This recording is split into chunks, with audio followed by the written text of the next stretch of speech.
Live in Western Oregon, this is NBC 16 Today.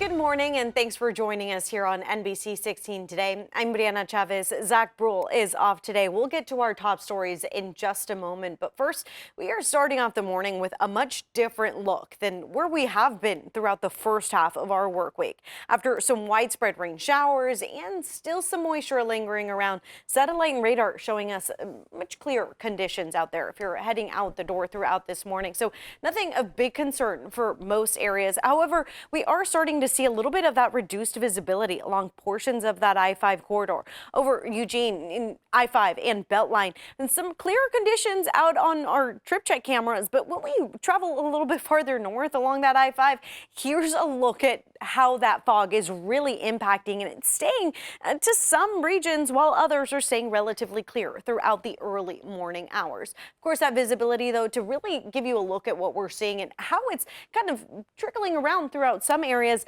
Corvallis and Roseburg, less than half a mile out there. While we are still seeing some pockets of fog throughout the southern Willamette Valley in areas like Eugene, going to keep it mostly clear out there. Of course, over the next couple of hours, once we clear out that fog, you can be prepared for some much clearer and warmer conditions than where we have been throughout the weekend and even at the start of this week. We're going to continue to trend that way into late night to early Friday morning, but still the widespread return of some fog definitely going to be there.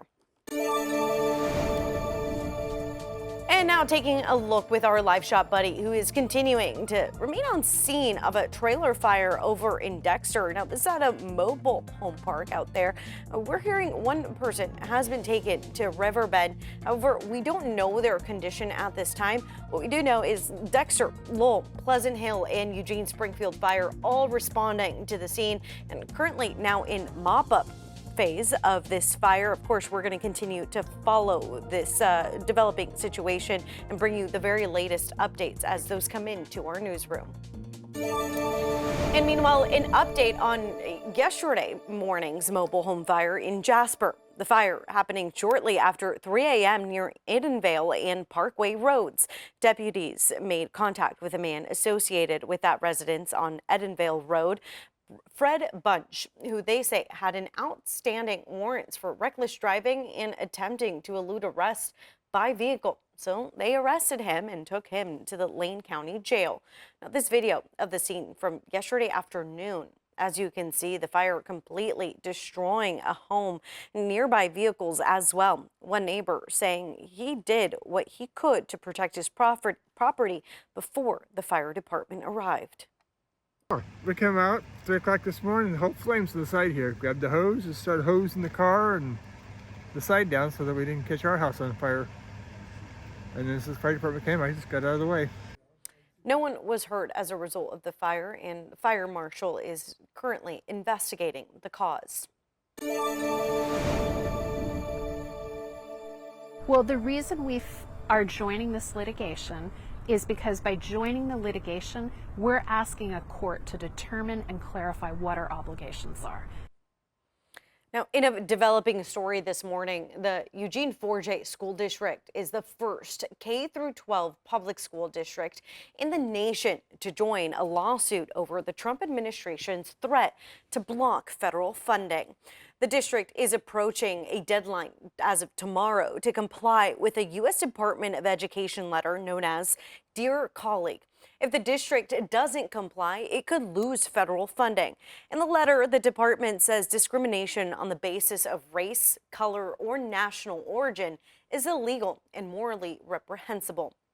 The letter says, in part, DEI programs, for example, frequently preference certain racial groups and teach students that certain racial groups bear unique moral burdens that others do not. Such programs stigmatize students who belong to particular racial groups based on crude racial stereotypes. Consequently, they deny students the ability to participate fully in the life of a school. End quote. The confusion now being what programs or instruction are included. For our district, we have made commitments. We've made resolutions to belonging, to equity, to the fact that diversity is a strength in our district.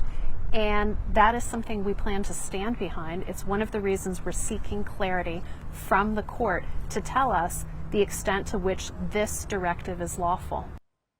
The district also questions if they follow current state law regarding curriculum, would they be violating this Department of Education request?